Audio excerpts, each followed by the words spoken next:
প্রকাশ করেছি। আল্লাহর রাস্তায় ক্ষমার দৃষ্টিতে দেখলে অনেক বেশি খুশি হবো এবং দোয়া করলে সামনের পথ আমার জন্য সুগম হবে ইনশাআল্লাহ। আলহামদুলিল্লাহ والصلاه والسلام على رسول الله اما بعد فاعوذ بالله من الشيطان الرجيم بسم الله الرحمن الرحيم ان الحكم الا لله صدق الله العظيم। এই মহতি মাহফিলের সম্মানিত সভাপতি, বিজ্ঞ ওলামায়ে কেরামগণ এবং আমার প্রাণপ্রিয় আসাদায়ে কেরাম সহ উপবিষ্ট রয়েছেন ধর্মপ্রাণ মুসলমান ভাইয়েরা এবং আমার প্রাণপ্রিয় ছাত্র ভাইয়েরা, সকলকে জানাই আন্তরিক শুভেচ্ছা অভিনন্দন। প্রিয় উপস্থিতি, কোনো প্রকারের সূচনা দেওয়ার মতো কোনো অবকাশ নেই। আমাদের আজ থেকে প্রায় ১৫০০ বছর পূর্বে আমাদের প্রিয় নবী সাল্লাল্লাহু আলাইহি ওয়াসাল্লামকে আল্লাহ তাআলা এই ধরায় প্রেরণ করেছিলেন অন্ধকার যুগে কোরআন নামক একটি নূর দিয়ে। প্রিয় নবী সাল্লাল্লাহু আলাইহি ওয়াসাল্লাম সেই নূরের আলো এবং সেই বিধিবিধান দিয়ে আল্লাহ রাসূল সাল্লাল্লাহু আলাইহি ওয়াসাল্লাম একটি অসভ্য জাতিকে সভ্য জাতিতে পরিণত করেছেন। একটি সুন্দর সুষ্ঠু সমাজ ব্যবস্থা ও রাষ্ট্র ব্যবস্থা তিনি প্রতিষ্ঠা করে গিয়েছেন। তারই ধারাবাহিকতায় পরবর্তীতে তার সাহাবীগণের মধ্য থেকে হযরত ওমর ফারুক রাদিয়াল্লাহু তাআলা আনহু তিনি প্রায় অর্ধজাহানের বেশি ইসলামী রাজত্ব প্রতিষ্ঠা করেছিলেন। এভাবে ইতিহাসের কিতাবে আমরা উমাইয়া খেলাফত, ওসমানী খেলাফত এবং মুঘলীয় সাম্রাজ্যের খেলাফত সহ স্পেনে প্রায় 1000 বছরের মুসলমানদের ইতিহাস আমরা দেখেছি। এ সকল ইতিহাস দেখলে দেখা যায় সারা পৃথিবীতে অতীতে মুসলমান এবং ইসলামের রাজত্ব বিরাজমান ছিল। প্রিয় উপস্থিতি, বর্তমান পরিস্থিতি ও প্রেক্ষাপট অনুযায়ী মুসলমানদের কোনো স্থান বাংলাদেশ সহ সারা পৃথিবীতে নাই। এই মুসলমানদের রাজত্ব এবং মুসলমানদের আবার সেই ইসলামী শাসন প্রতিষ্ঠা করার জন্য আল্লামা তাকি উসমানী সাহেব দামাত বারকাতুহু তিনি 5টি বিষয়কে সামনে রেখে মুসলমানদেরকে তিনি দিক নির্দেশনা দিয়েছেন। 5টি বিষয় হচ্ছে: 1 নাম্বার দর্শন শাস্ত্রের ময়দান, দ্বিতীয়ত অর্থ ব্যবস্থার ময়দান, তৃতীয়ত রাজনীতির ময়দান, চতুর্থ চিকিৎসা শাস্ত্রের ময়দান, পঞ্চম হচ্ছে নিয়ম কানুন অর্থাৎ বিচার বিভাগের ময়দান। এই 5টি বিষয় যদি একজন মুসলমান এবং মুসলমান জাতি তারা যদি ইসলামের শিক্ষার পাশাপাশি এই 5টি বিষয়ের উপরে দক্ষতা অর্জন করতে পারে, তাহলে তারা আবার সেই সোনালী যুগ, আবার সেই ইসলামী শাসন করার মতো তারা যোগ্যতা অর্জন করতে পারবে। সারা পৃথিবীতে তারা ইসলামী রাজত্ব প্রতিষ্ঠা করতে পারবে। প্রিয় উপস্থিতি, আমাদের এই মহতী মাহফিল আয়োজন করা হয়েছে আলহামদুলিল্লাহ এটি মাদ্রাসা দারুত তাকওয়া ঢাকার উদ্যোগে।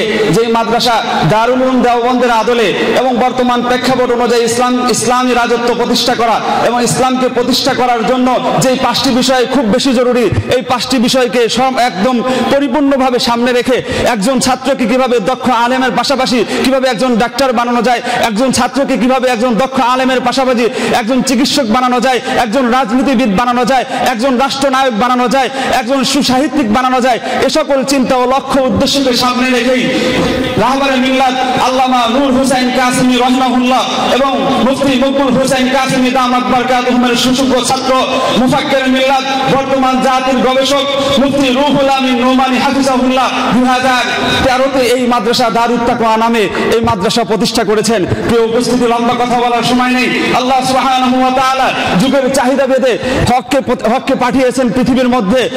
হযরত মুসা আলাইহিস সালামকে যখন দুনিয়াতে প্রেরণ করবেন তখন তার যুগের চাহিদা ছিল, জাদুবিদ্যায় ভরপুর ছিল। আল্লাহ তাআলা তার নবীকে এমন একটা মুজিজা দান করলেন যে মুজিজার কাছে এ সকল জাদুবিদ্যা পরাস্ত হয়েছে।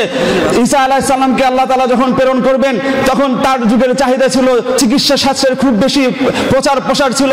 আল্লাহ তাআলা ঈসা আলাইহিস সালামকে এমন বেশি মুজিজা দিলেন যে তিনি কুম্বি ইজনিল্লাহ বললে মরা যাতা হয়ে যেত, তিনি অন্ধকে যদি চোখে হাত দিতেন অন্ধ সুস্থ হয়ে যেত। প্রিয় উপস্থিতি, প্রিয় নবী সাল্লাল্লাহু আলাইহি সাল্লামকে যখন এ ধারায় প্রেরণ করা হয় তখন সেই যুগের চাহিদা ছিল, খুব বেশি আরবি সাহিত্যের চাহিদা ছিল। আল্লাহর রাসূল সাল্লাল্লাহু আলাইহি সাল্লামকে আল্লাহ তাআলা এমন আরবি সাহিত্য দিয়ে প্রেরণ করেছেন, আল্লাহর ভাষায় আল্লাহ বলছেন মা ইয়ানতিকু আনিল হাওয়া ইন হুয়া ইল্লা ওয়াহয়ু ইউহা। আল্লাহর রাসূল যা বলেন সেটা আল্লাহর পক্ষ থেকে সর্বোত্তম সাহিত্য দিয়ে, সর্বোত্তম সাহিত্যের কিতাব দিয়ে আল্লাহ তাআলা চ্যালেঞ্জ ছুড়ে বলেন ফাতু বিসূরাতিন মিন মিসলি। আরে একটা আমার রাসূলকে যে সাহিত্য দিয়ে প্রেরণ করেছি, এই সাহিত্যের 114টা সূরার মধ্যে সব থেকে ছোট যে সূরা, এই সূরার মতো একটা সূরা তোমরা বর্তমান সাহিত্যিকরা ঐক্যবদ্ধ হয়ে কিয়ামত পর্যন্ত যত সাহিত্যিক আসবে সবাই ঐক্যবদ্ধ হয়ে এর এক একটা ন্যূনতম ছোট্ট একটা সূরা তোমরা বানাতে সক্ষম হবে না। প্রিয় উপস্থিতি, আজকে এই বর্তমান আধুনিক যুগের চাহিদা ভেদে আল্লাহ সুবহানাহু ওয়া তাআলা এই মাদ্রাসা দারুত তাকওয়াকে সমন্বিত শিক্ষা সিলেবাসে হকের রূপরেখা দিয়ে এই দারুল উলুম দেওবন্দের আদলে এই উত্তরখানে প্রতিষ্ঠা করেছেন স্বয়ং আল্লাহ সুবহানাহু ওয়া তাআলা। প্রিয় উপস্থিতি, শেষ কথা বলতে চাই, আজকে ছাত্র ভাইদেরকে আমি একটা প্রতিশ্রুতির মাধ্যমে আমি আমার বক্তব্য শেষ করতে চাই। হে আমার ছাত্র ভাইরা, আসুন আজকে আমরা আমাদের মুফতি মকবুল হোসেন কাসেমি দামাত বারকাতুহুম সহ আমাদের মুফাক্কির মিল্লাত মুফতি রুহুল আমিন নোমানী হাফিজাহুল্লাহর মিশন ও ভিশনকে সামনে রেখে আজকে আমরা প্রতিজ্ঞাবদ্ধ হব যে এখন থেকে আমরা একজন দক্ষ আলেম হওয়ার সাথে সাথে এত বেশি আমরা এই 5টি ময়দানের মধ্যে এত বেশি আমরা জ্ঞান অর্জন করব, বুৎপত্তি জ্ঞান অর্জন করে আগামী এমন একটা রাষ্ট্র ব্যবস্থার মধ্যে কোনো সমাজতন্ত্র, রাজতন্ত্র, অভিজাততন্ত্রের কোনো স্থান থাকবে না। এমন একটা আমরা রাষ্ট্র কায়েম করব যে রাষ্ট্রের মধ্যে কোনো ফ্যাসিজম, ফ্যাসিস্ট সহ কোনো প্রকার ইহুদি থিওক্রেসি, হিন্দু থিওক্রেসি, খ্রিস্টান থিওক্রেসির কোনো স্থান থাকবে না। এমন একটা রাষ্ট্র কায়েম করব যে রাষ্ট্রের মধ্যে গণতন্ত্রের নামে শিরকি মতবাদের কোনো স্থান থাকবে না।